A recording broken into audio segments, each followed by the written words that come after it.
Bonsoir à vous tous et bienvenue à notre réunion du dimanche soir. Je suis vraiment ravi de vous voir ce soir dans cet effort de mieux connaître la parole de Dieu et de mieux progresser dans ses voies pour l'Église de Jésus-Christ.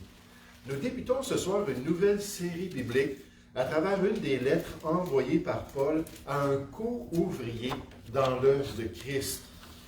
Une épître communément appelée pastorale puisqu'elle traite du rôle du pasteur dans l'Assemblée de Dieu et surtout dans cette application pendant notre série de cet objectif du Seigneur d'avoir une Église sainte et irréprochable devant lui. Donc, des instructions à un pasteur alors qu'il voulait être une influence et une bénédiction sur l'Assemblée de Dieu, mais regardant ça avec cet objectif général que Jésus a pour son Église qui est présenté dans Éphésiens 5 au verset 27, qu'un jour à travers cette œuvre de sanctification, à travers cette œuvre de purification dans le cœur des croyants, qu'il puisse se présenter son Église sainte et irréprochable devant lui, et c'est notre thème. Alors qu'on voit ces instructions, alors qu'on voit les consignes qui sont données à ce jeune pasteur, on va se rappeler que l'application, c'est pour aider l'Église à se comporter convenablement et à accomplir la volonté de Dieu. Donc ce soir, j'aimerais qu'on puisse débuter cette nouvelle série qui a été d'une épître qui a été envoyée à Tite, le co-serviteur de l'apôtre Paul, dans cette œuvre que Jésus-Christ veut accomplir dans son Église. Cherchons ensemble l'Épître à Tite au chapitre 1 pour voir l'introduction de l'Épître. L'Épître à Tite au chapitre 1 à partir du verset 1. Tite 1 au verset 1. Paul, serviteur de Dieu et apôtre de Jésus-Christ pour la foi des élus et de la connaissance de la vérité qui est selon la piété, lesquels reposent sur l'espérance de la vie éternelle, promise avant tous les siècles par le Dieu qui ne ment point, et qui a manifesté sa parole en son temps par la prédication qui m'a été confiée d'après l'ordre de Dieu notre Sauveur. À Tite, mon enfant légitime en notre commune foi, que la grâce et la paix te soient données de la part de Dieu le Père et te soient données de la part de Jésus-Christ notre Sauveur. Un commentateur biblique expliquait ici le rôle des épîtres pastorales dans les textes du Nouveau Testament. Il y a 3 épîtres pastorales dans le Nouveau Testament. Il dit les lettres à Timothée, 1 et 2 Timothée, et à Tite, se distinguent des autres épîtres attribuées à Paul par le fait qu'elles sont adressées non pas à une église comme l'église de Corinthe, l'église de Philippe, l'église d'Éphèse, mais à des collaborateurs et à des délégués de Paul qui œuvrent dans les églises chrétiennes, donc les pasteurs.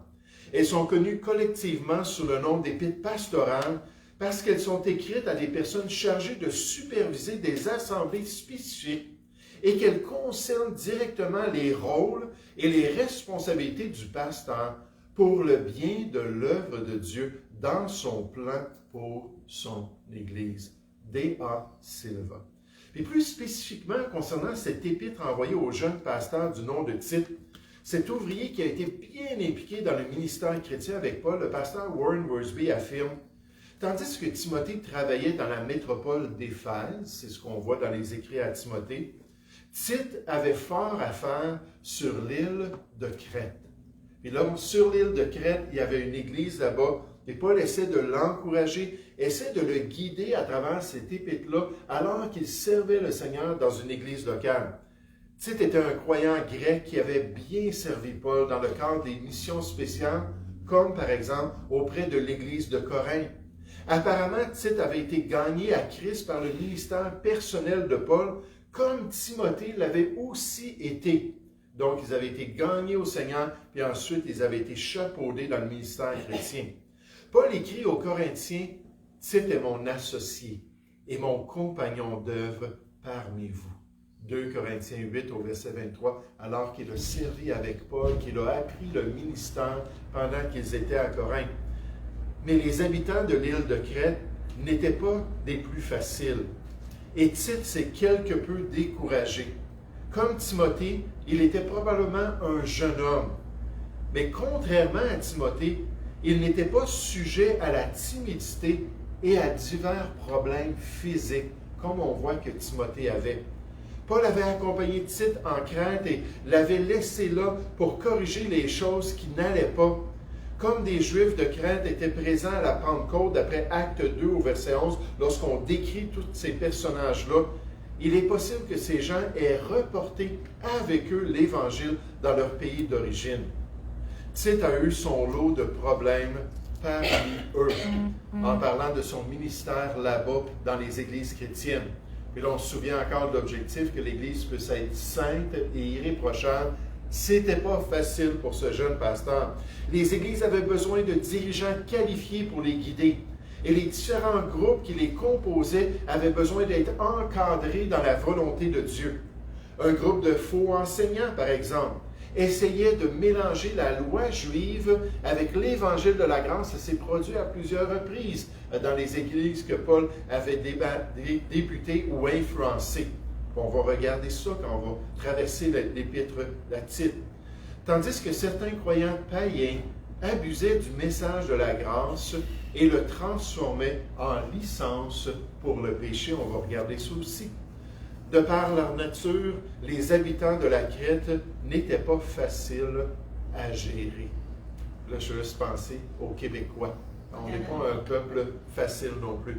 Et Tite a dû faire preuve d'une patience et d'un amour extraordinaire auprès de ces gens.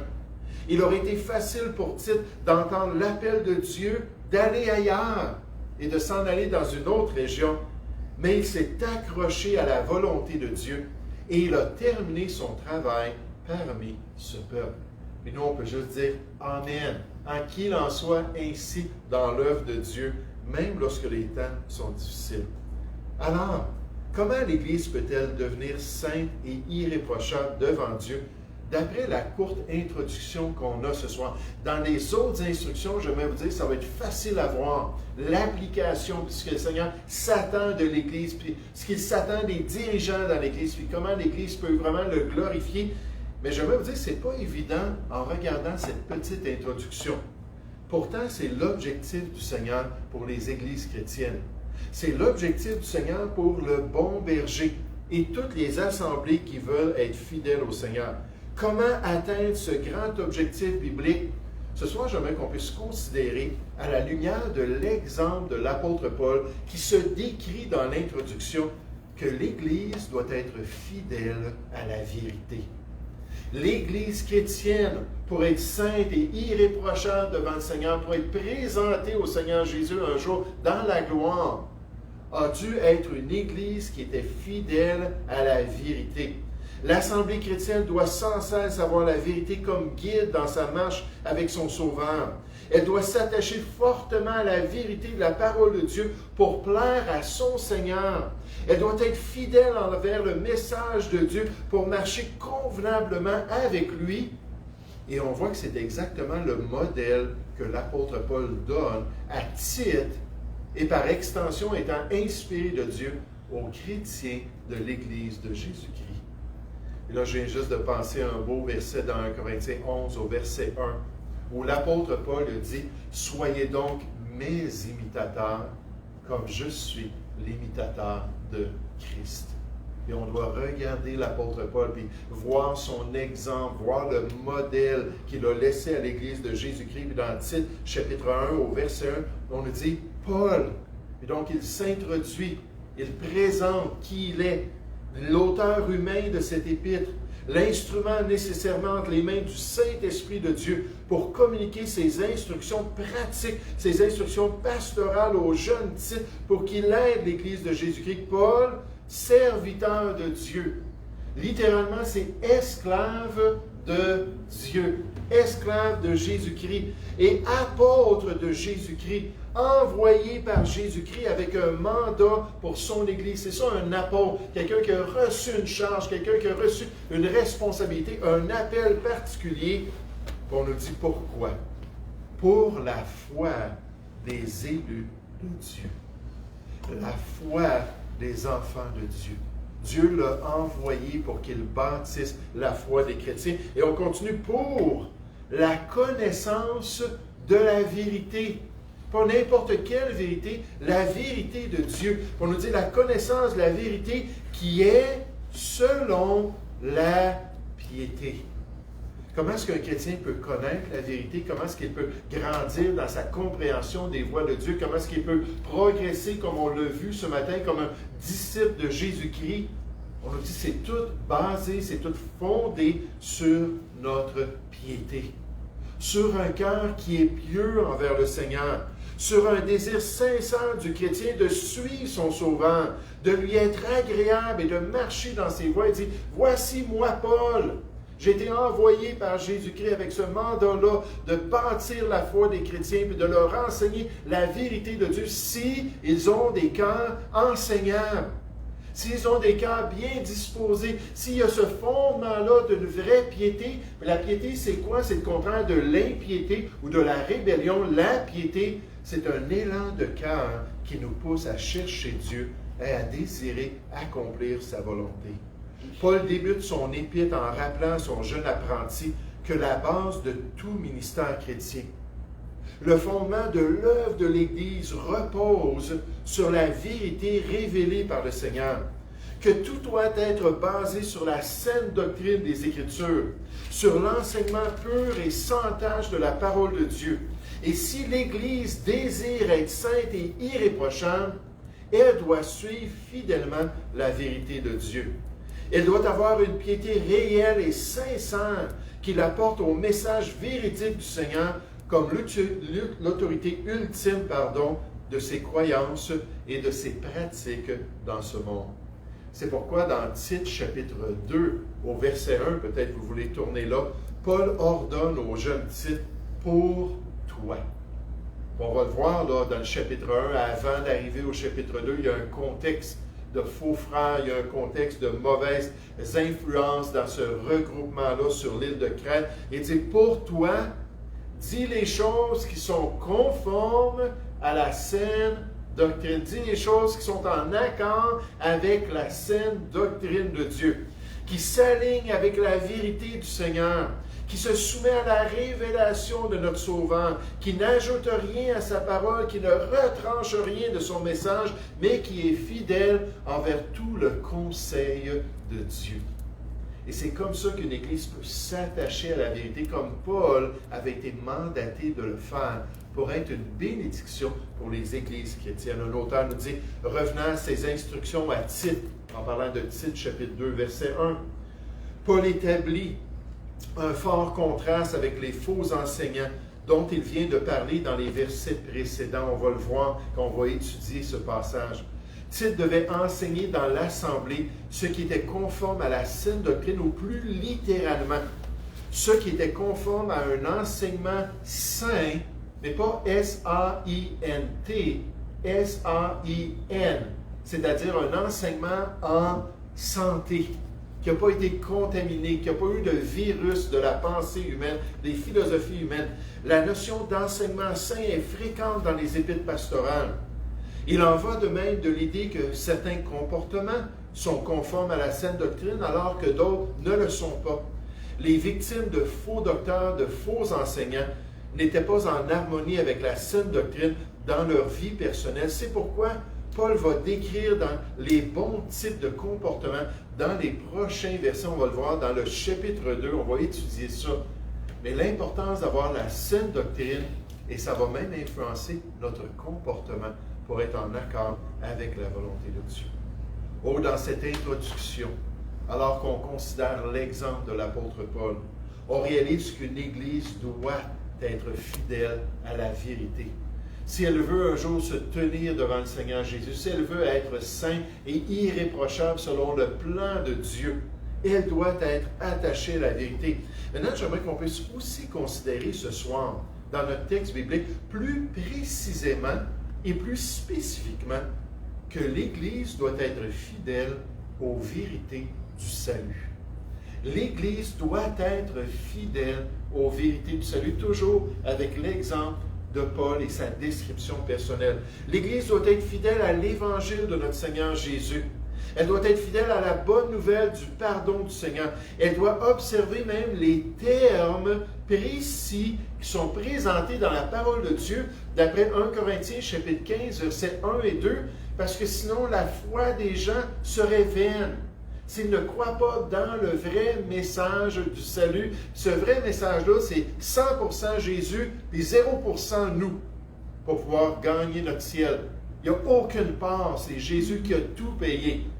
Alors que la majorité même des groupes qui se disent chrétiens vont dire « Ah, mais c'est 90% Jésus, puis il y a 10% nous aussi. Ah, on peut pratiquer des sacrements, on peut pratiquer des bonnes œuvres, on peut faire du bénévolat, on peut faire des choses pour la société. » Puis là, on a une part dans notre salut, alors que la Bible ne dit pas du tout. Si on mélange nos œuvres avec la grâce de Dieu, Jésus-Christ, Galates 5, verset 2, ne nous servira de rien ou à rien. Rien du tout. On est déchu de la grâce si on mélange quelque chose avec l'œuvre du Seigneur Jésus. C'est lui qui a tout accompli sur la croix du Calvaire. Tétélestai, c'est fait, c'est payé, c'est réglé. Le salut est gratuit. Et maintenant, vous pouvez le recevoir dans votre vie. Regardez dans Tite, chapitre 1, au verset 1 à nouveau. L'introduction de Paul, Paul, serviteur de Dieu et apôtre de Jésus-Christ, envoyé par Jésus-Christ pour la foi des élus de Dieu et la connaissance de la vérité qui est selon la piété sur le fondement d'un cœur qui est en règle avec Dieu, un cœur qui est désireux d'accomplir la volonté de Dieu, puis il dit lesquels reposent sur l'espérance de la vie éternelle. L'espérance du salut en Jésus-Christ. L'espérance du pardon gratuit de nos péchés par son œuvre sur la croix du Calvaire. Il dit, promis cette espérance de la vie éternelle avant tous les siècles, par le Dieu qui ne ment point. Maintenant, quel est l'adverbe qui est lié à la question du mensonge et de Dieu ici? Le Dieu qui ne ment point. Pas du tout.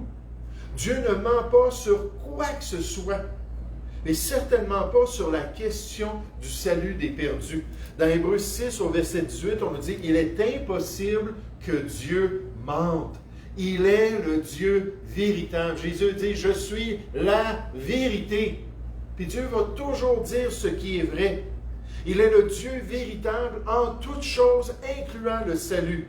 Il demande à son Église de dire la vérité sur l'Évangile de Christ, de ne pas altérer l'Évangile du Seigneur, de ne pas trafiquer le message de Dieu, d'être fidèle envers cette promesse du salut en Jésus-Christ. Pourquoi Paul insère-t-il ici l'affirmation que Dieu ne ment point en référence au Seigneur? Tite n'aurait eu aucun doute à ce sujet. Son intention en parlant de Paul doit être de souligner la fiabilité des promesses que Dieu a faites. Les mots avant tous les siècles attirent l'attention sur le fait que ces promesses sont fondées sur les desseins éternels de Dieu, sur les faits que ces détails du salut, sur le fait que ces détails du salut et les vérités de la bonne nouvelle de Jésus sont connus du Seigneur depuis toujours, depuis l'éternité passée. J. Gordon. En fait, on nous dit dans les Écritures que même aux yeux de Dieu, avant la fondation du monde, l'agneau de Dieu était déjà offert devant le Seigneur. Il savait déjà que son Fils allait payer pour les péchés de la race humaine. Cherchons ensemble l'Épître aux Romains au chapitre 1. Une autre introduction de l'apôtre Paul. Et là, cette fois-ci, il ne parlera pas de l'éternité passée, mais il va juste précéder un peu la venue de Jésus. Il va précéder l'établissement de l'Église chrétienne. Puis il va dire, déjà, Dieu avait dit par ses prophètes, avait dit par ses serviteurs dans l'Ancienne Alliance, qu'un jour Dieu allait faire une nouvelle alliance. Une nouvelle alliance qui allait permettre à des cœurs de pierre de devenir des cœurs de chair. Une nouvelle alliance qui allait permettre à son peuple d'être son peuple et Dieu être son Dieu. Qui allait leur donner un esprit qui allait leur permettre de connaître le Seigneur. Et d'avoir cette relation-là vitale avec Dieu. Cette nouvelle alliance dont plusieurs des prophètes de l'Ancien Testament mentionnent sans comprendre les détails. 1 Pierre chapitre 1 au verset 10, c'est intéressant. Pierre nous dit que ces gens-là essayaient de comprendre, essayaient d'étudier la question de ce que Dieu leur disait, de partager concernant la nouvelle alliance. Et là, Dieu dit, écoute, c'est pas pour vous, ça va s'en venir à l'avenir et c'est pour une autre génération. C'est eux qui vont comprendre ces choses-là, eux qui vont saisir toutes ces vérités-là avec tous ces détails merveilleux. Mais on voit comment il y avait ce désir-là. Et Paul le dit dans Romains chapitre 1 au verset 1, il dit « Paul, serviteur, esclave de Jésus-Christ, appelé à être apôtre, mis à part pour annoncer l'Évangile de Dieu. » Là, on voit c'est quoi le mandat de son ministère. Un apôtre, un envoyé avec une charge. Puis là, c'est quoi cette charge-là? C'est l'Évangile de Dieu. C'est ça que le Seigneur désirait pour lui. Cet Évangile-là, verset 2, on nous dit qu'il avait été promis auparavant de la part de Dieu par ses prophètes dans les Saintes Écritures. Bien avant la venue de Jésus, Ésaïe en parlait. Bien avant l'établissement de l'Église chrétienne, Jérémie en avait parlé. Différents prophètes avaient mentionné les détails de l'Évangile et qui concernent son Fils, né de la postérité de David selon la chair et déclaré Fils de Dieu avec puissance selon l'Esprit de sainteté par sa résurrection d'entre les morts, Jésus-Christ, notre Seigneur. Et c'est déjà dans le plan de Dieu depuis l'éternité passée. Dieu était déjà au courant de ce qu'il allait accomplir dans la race humaine par son Fils. Et l'Église chrétienne doit être fidèle à ce message merveilleux. Elle ne doit pas se détourner de la promesse de la vie éternelle comme malheureusement certaines des vieilles dénominations chrétiennes qui aujourd'hui enseignent une moralité, qui aujourd'hui sont des clubs sociaux pour les gens, mais que des personnes vont assister dans ces églises-là et pendant des décennies jamais entendre l'Évangile de Dieu. Je me souviens d'un homme qui était venu ici de l'Europe, et pendant qu'il était en Europe, pendant des décennies, sa famille et lui avaient assisté dans la grande dénomination luthérienne. Puis il dit, toutes ces années-là, alors qu'on apprenait de Dieu, alors qu'on apprenait la moralité, alors qu'on apprenait les histoires bibliques, il dit, jamais personne n'a expliqué comment est-ce que je pouvais être sauvé. Il dit, là, j'arrive au Québec, je rencontre un jeune homme, il dit, viens donc à une église des frères chrétiens. Il dit, ben oui, je suis habitué, je suis allé à l'église toute ma vie. Puis là, il dit, j'arrive là-bas le premier dimanche, un exposé de l'Évangile de Jésus-Christ. Là, j'ai compris qui j'étais devant Dieu. J'ai compris que j'étais condamné à cause de mes péchés. J'ai compris qu'il n'y avait rien à faire, que je ne pouvais pas gagner quoi que ce soit pour me délivrer de ma condamnation. Puis il dit, là, on m'a expliqué comment est-ce qu'on pouvait mettre notre foi en Jésus-Christ et recevoir cette nouvelle vie-là qui se trouve en lui. Et ça, il ne faut pas altérer cela. Il ne faut pas contaminer avec les virus de la philosophie humaine. Il faut rester fidèle. On doit continuer à propager cette bonne nouvelle du salut de Dieu. On ne doit pas diluer ou altérer son message qui condamne les hommes, certainement. C'est la mauvaise nouvelle, mais qui leur permet de comprendre que le pardon complet se trouve en Jésus-Christ. Et ça, c'est la bonne nouvelle. Un évangéliste me disait toujours, Jean, ça prend la mauvaise nouvelle pour que les gens se tournent vers la bonne nouvelle. Une fois condamnés, ils peuvent se tourner pour avoir la miséricorde. Et par la foi dans l'œuvre de Christ au Calvaire, ils peuvent recevoir cette nouvelle vie qui se trouve seulement en lui. Et ça, c'est la puissance de l'Évangile de Dieu. Et il ne faut pas altérer. Tout prédicateur, tout prophète, ou même un ange qui viendrait du ciel et qui prêche un autre évangile que le vrai évangile de Dieu, doit être damné d'après le Nouveau Testament. J. Corson. C'est vraiment ça qu'on apprend dans l'Épître aux Galates, au chapitre 1. On nous dit au verset 6, Galates chapitre 1 au verset 6, on nous dit, je m'étonne que vous vous détourniez si promptement en parlant à cette Église-là qui était plus irréprochable, qui était plus sainte devant le Seigneur. On avait trafiqué le message de l'Évangile. Et je m'étonne que vous vous détourniez si promptement, si rapidement de celui qui vous a appelé par la grâce de Christ pour passer à un autre Évangile à cause des influences des judaïsants. Ces Juifs-là qui rentraient avec la loi et disaient il faut se faire circoncire, il faut suivre la loi de Dieu, sinon vous ne pouvez pas être sauvés. Verset 7, il dit non pas qu'il y a un autre évangile, il n'y en a pas d'autre évangile, mais il y a des gens qui vous troublent, des gens que vous tolérez au milieu de vous, des gens qui sont en train de semer ce levain-là de mauvaise doctrine. Puis on va voir ça dans notre série. Qu'est-ce qu'on fait avec des faux frères? Puis qu'est-ce qu'on fait quand il y a de mauvaises influences qui rentrent dans l'Église de Jésus-Christ pour nous protéger, pour que notre Église soit sainte et irréprochable devant le Seigneur? Et il dit, et qui veulent altérer l'Évangile de Christ. Puis là, Paul dit, mais quand nous-mêmes, quand un ange du ciel a une belle apparition à Fatima, qui vient dire, faites de bonnes œuvres devant Dieu, puis Dieu va vous recevoir dans son paradis. C'est ça l'apparition à Fatima. C'est concentrez-vous sur vous, comment est-ce que vous pouvez plaire à Dieu, comment est-ce que vous pouvez faire des efforts, puis vous allez gagner votre ciel. C'est une perversion. Il dit quand un ange du ciel annoncerait un autre évangile que celui que nous vous avons prêché, qu'il soit anathème, qu'il soit voué à la destruction, maudit de Dieu, puis nécessairement, on ne veut pas ça pour notre assemblée. Verset 9, Galates chapitre 1, nous l'avons dit précédemment et je le répète à cette heure, c'est salutaire pour l'Église de l'entendre à nouveau. Si quelqu'un vous annonce un autre évangile que celui que vous avez reçu, qu'il soit anathème. Et nécessairement, ce sont des paroles très solennelles.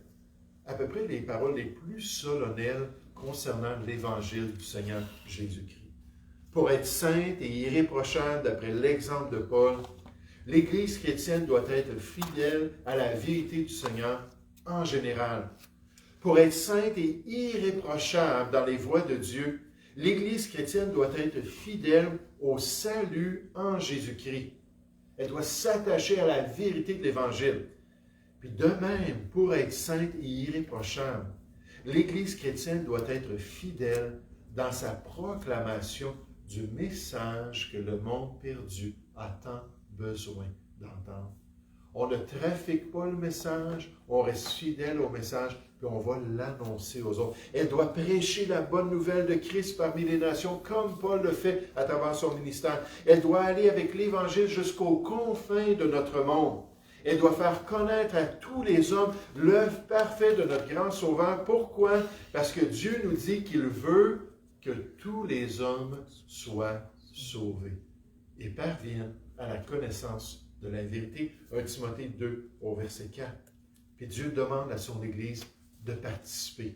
Il demande aux chrétiens d'être des co-ouvriers dans l'Évangile, d'aller partager cette bonne nouvelle à travers les nations du monde, comme on l'a vu dans notre message, cette grande mission que Jésus a donnée dans Marc 16 au verset 15, aller par tout le monde et prêcher la bonne nouvelle à toute la création, pour que les gens puissent croire, pour que les gens puissent être sauvés et qu'ils puissent recevoir cet héritage avec les saints. Titre chapitre 1, ce soir, au verset 1, comme introduction, toujours Paul, serviteur de Dieu et apôtre de Jésus-Christ pour la foi des élus de Dieu. La foi vient de ce qu'on entend, la vérité de Dieu et la connaissance de la vérité qui est selon la piété, lesquels reposent sur l'espérance de la vie éternelle promise avant tous les siècles par le Dieu qui ne ment point et qui a manifesté sa parole ou son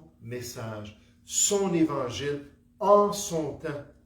Par la prédication, le mot veut dire une proclamation publique devant les hommes. La prédication qui m'a été confiée d'après l'ordre de Dieu notre Sauveur, d'après cette grande mission qu'il a donnée à ses serviteurs, qu'il a donnée à l'Église de Jésus-Christ d'être fidèle dans la bonne nouvelle de Christ. Il dit à Tite, verset 4, « Mon enfant légitime en notre commune foi. » Avec ce salut-là qu'il avait expérimenté comme Timothée, ce beau fruit de cette proclamation de l'Évangile, de la puissance de Dieu pour le salut des hommes, il dit que la grâce et la paix te soient données de la part de Dieu le Père et de Jésus-Christ, notre Sauveur. Paul, dans toutes ses épîtres, fait la même déclaration, la même introduction. Il dit que la grâce et la paix. la grâce de Dieu, la paix du Seigneur pour les serviteurs qui veulent marcher avec lui. Et certainement que pour Tite, c'était quelque chose qu'il avait grandement besoin. Comme salutation typique, Paul offre à Tite la grâce et la paix de la part de Dieu le Père et de Jésus-Christ notre Sauveur. La grâce est la bénédiction ou la faveur non méritée de Dieu. Elle jaillit du puits éternel de la bonté du Seigneur. La paix pour le croyant est la tranquillité dans l'âme, un esprit en repos alors qu'on se tourne vers Dieu, même quand les temps sont turbulents, même quand les circonstances sont difficiles à vivre. La grâce et la paix ne peuvent être connues que dans une relation intime avec notre Dieu. Alors que nous développons cette marche avec le Seigneur et avec son Christ, Paul souhaite que Tite fasse l'expérience de tous ces trésors dans son ministère pour l'Église chrétienne, afin que Dieu puisse le fortifier et le garder dans ses voies. Kate Larson. Pour que l'Église de Jésus-Christ soit bénie dans ce monde, pour qu'elle soit de plus en plus sainte et irréprochable, elle a besoin d'être fidèle envers la vérité de Dieu. Elle a besoin d'être fidèle envers la bonne nouvelle de Christ. Elle a besoin de continuer à proclamer le message merveilleux du salut à travers les nations.